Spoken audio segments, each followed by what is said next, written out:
Билли Хэк, Мэн штатының маңындағы қалада әйелі Хайди және 14 жастағы қызы Линдамен бірге тұратын, жоғарғы тапқа жататын семіз адвокат. Салмағы 300 фунт болғандықтан, Билли өз салмағын үнемі бақылап жүреді. Ал Хайди оның нәтижелерін қадағалап, оған арналған пайдалы диеталарды жоспарлайды. Алайда Биллидің шектен тыс көп тамақ жеуі диеталардың нақты әсер етуіне мүмкіндік бермейді. Әрі Хайди дайындаған тағамдар оған ұнамайды. Бірде Линда Биллиден оның итальян мафиясының қылмыстық әлеміндегі Ричи атты басты қорғағаны туралы сұрайды, және сол үшін оны мазақ етеді. Билли бұл істі маңызды кісі өлтіру куәгерін тауып, Ричиді ақтап шығу арқылы жеңіп шығады. Ричи Биллиге алғыс білдіру үшін оны тамаққа апарып, бетінен сүйіп, болашақта одан кез келген нәрсе сұрай алатынын айтады. Билли кеңсесіне қайтып келе жатқанда баспалдақпен көтерілгеннен шаршап, көшеде өнер көрсетіп тұрған сығандардың жанынан өтеді. Заң фирмасында әріптестері оның жеңісімен құттықтайды. Прокурор терезеден сырттағы сыған әйелді көрсетіп, Биллиді сол түні өтетін жеңіс кешіне келуге шақырады. Көшеде Билли істегі қолдау үшін судья Керриді алғыс айтады.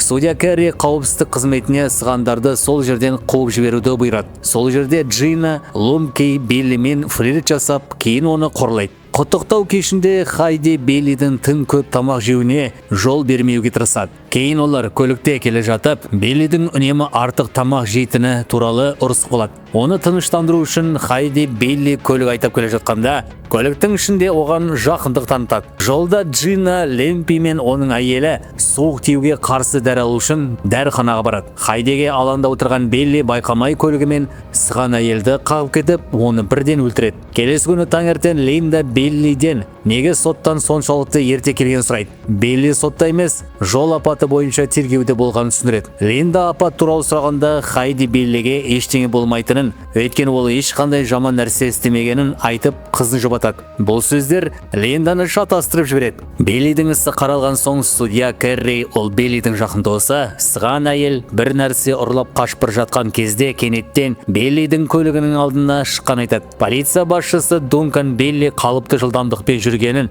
және мас болмаған растайды. Тіпті қолданылмағанымен алкогольге арналған тексерісте оның мас емес екенін көрсетеді. Осылайша Билли ақталып шығады, бірақ іштей өзін кінәлі сезінеді. Соттан шыққан Билли мен Хайди жеңілдеп қалады. Сол кезде қайтыс болған әйелдің әкесі Тазулему Биллиге жақындап, оған қарғыс айтып, бетінен ұстайды. Сосын сыбырлап, арықтай бер дейді кетіп қалады. Үйге келгенде Билли таразыға тұрып, салмағының 14 фунтқа азайып, 300-ден 283-ке түскен көріп қатты қуанады. Хайди бір апта ішінде мұндай салмақ тастағанда таңғалып, оны құттықтайды. Бірақ бұл күнә сезімнен болуы мүмкін екенін айтады. Билли мұған мән бермей, Хайдидің диетасынан да тіпті әдіс тапқан айтады. Кейін Билли доктор Майк және жемқор судья Керри Росингтон гольф ойнайды. Кейін ауыстыратын бөлмеде судья Керри кеудесіндегі бір түрлі жараны көрсетеді. Доктор Майк оны жұмыс стрессінен пайда болған псорияз деп болжайды. Биллидің салмағын тексергенде доктор Майк оның таңертеңнен бері тағы 2 фунт жоғалтқанын байқайды. Душта судья Керри сыған қарияның мейрамханада оған да жақындап кеудесіне қолын тигізіп, кесіртке деп сыбырлаған айтады. Билли сығанның қолы тиген кезде бірдеңе сездің бе деп сұрайды. Керри ештеңе байқамағанын, өйткені қарттың лас қолын өзіне тигізгісі келмеген айтады. Сол сәтте Билли сығанның қол тигізудің мәнін түсініп, арықтай бер деген сөзді есіне түсіреді. Билли 2 аптада 40 фунт салмақ жоғалтқан соң Хайди қатты алаңдай бастайды. Ол мұны қатерлі ісік болуы мүмкін деп ойлайды. Билли Хайдиді өз салмағы азайғанына ешқашан қонбайды деп айыптап ашуланады. Хайди доктор Майк тексеруден өтуді ұсынған айтып, Биллиді көндіреді. Линданың көңілі үшін Билли амалсыз келіседі. Тексеруден кейін доктор Майк Биллидің анализдері жақсы екенін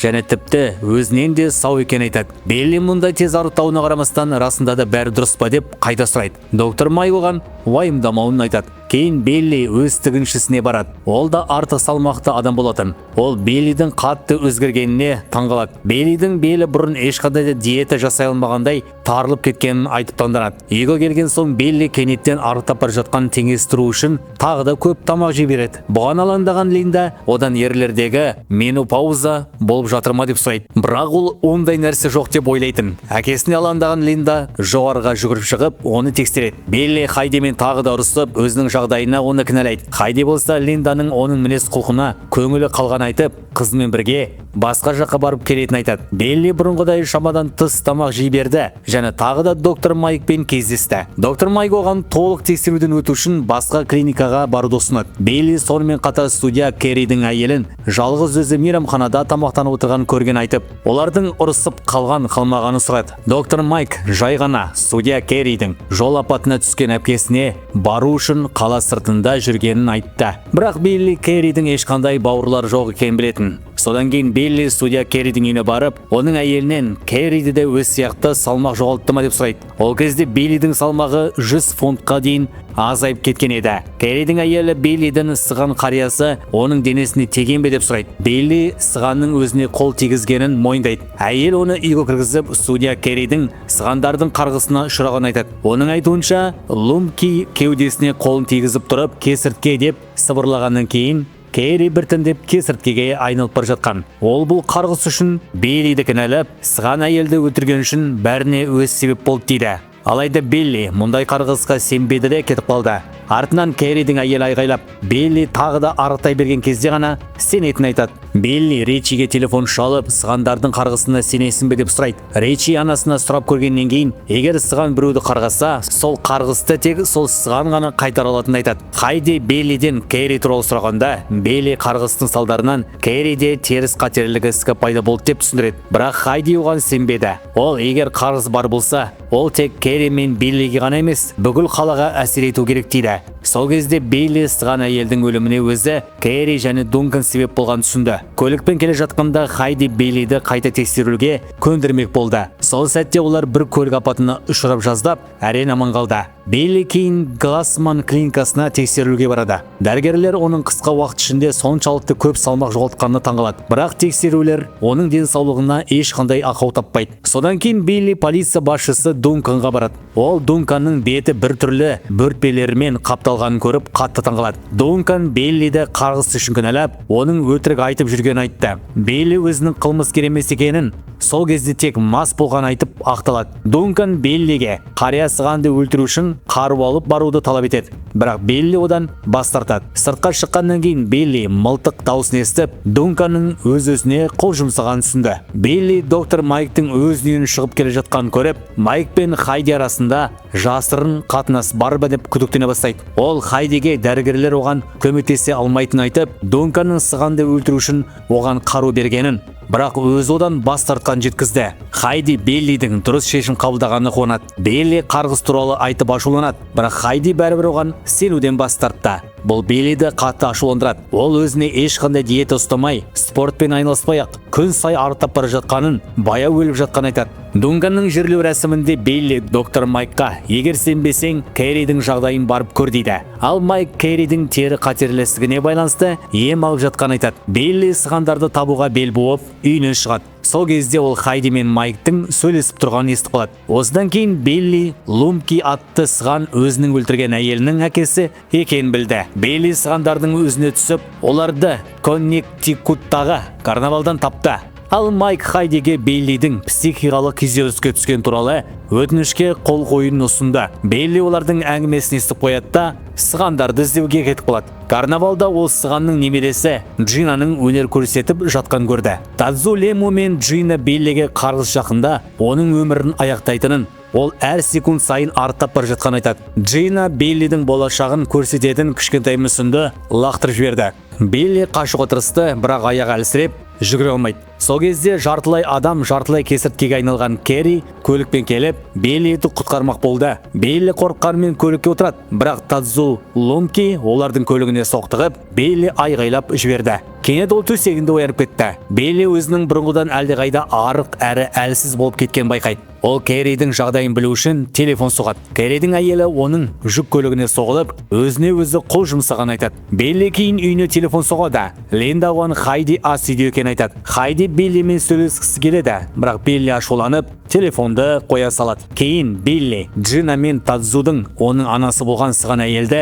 өлтірген үшін оны ешқашан кешірмейтінін біледі. Белли кешірім сұрағанда Джина оның қолынан атып жібереді. Қансырап жатқан Белли қонақ үйден Ричиге телефон шалып көмек сұрайды. Ричи біреуді жіберіп Биллиге ем жасатады. Ричи келгенде Биллидің жағдайын көріп қатты таңғалады. Ол сығандардың қарғысына сеніп, Биллиге көмектесу үшін жоспар құрады. Ричи сығандардың лагерінің маңына уланған тамақ қалдырып, қасына бұл ақ адамның қарғысы деген жазба қалдырады. Сонымен қатар ол бір адамды жалдап сығандарға шабуыл жасадып, олардың қаруларын жойғызады. Бірақ сығандар әлгі адамды өлтіріп тастайды. Келесі күні Ричи мен Билли оны көлігінің ішінде өлі күйінде табады. Ричи сығандардың лагеріне оқ жаудырып, Джинаның күйеуін өлтіреді. Кейін ол өзін ФБР агент ретінде таныстырып, сығандарға Бейлидің суретін көрсетеді де, шабуылдарды ұйымдастырған адам осы болуы мүмкін деп айтады. Ол Джинадан әлгі адамды тану үшін өзімен бірге жүруін сұрайды. Джина келіседі. Ричи оны қарауыз қалған қораға апарып, қышқыл толтырылған банкамен оған шабуыл жасап, Лумки қарғысты қайтаруын талап етеді. Сол кезде Билли келіп, Ричидің Джинаны өлтіруіне жол бермейді. Ричи Джинаны қорқытып, Лумкиге Биллимен кездесуге келсін деген хабар жеткізуді бұйырады. Кейін Ричи әбден әлсіреген Биллиді Лумкимен кездесуге алып келеді. Биллидің әлсіреп қалғанын көрген Лумки оған бір бәліш беріп, қарғысты жою үшін оны ештеңеден хабарсыз біреуге жегізу керек екенін айтады. Сонымен бірге Лумки Биллиге бәлішті өз жеседі болатынын, сол арқылы қарғыстан құтылып, тіпті өзін өзі өлтіруде де таңдай алатынын айтады. Бірақ Билли бұдан бас тартады. Билли үйіне қайтып келіп, бәлішті ас үйде қалдырады. Ол Хайди оны жеп қояды деп үміттенеді. Келесі күні таңертең Билли төсегінде өлі жатқан Хайдиді көреді. Ол қарғыстан құтылғанына бір жағынан жеңілдік қалады. Алайда кейін Линданың таңғы ас кезінде бәліштен жеп қойғанын көргенде қатты алаңдайды. Ол қызым кез келген сәтте өліп кетуі мүмкін деп қорқып, жасаған ісіне қатты өкінеді. Ол Лумкидің ұсынысын ойлап отырғанда есік қағылады. Есіктің алдында доктор Майк тұр еді. Билли оның Хайдимен жасырын қатынасы болғанын білетін. Билли оны үйге кіргізіп, бәліштен дәм татуға шақырады. Содан кейін есікті жауып, бетіне мысқыл аралас күлкі үйіріледі. Ал енді жаңа әр қызықты фильм шоуын көру үшін оң жақтағы ұсыныстарыма бассаңыз болады. Осындай қорқынышты фильмдердің қысқаша мазмұнын алдағы уақытта да көру үшін арнаға жазылыңыз. Әдеттегідей попкорныңызды алып, жайланып отырып көріңіз. Көп ұзамай тағы да кездескенше.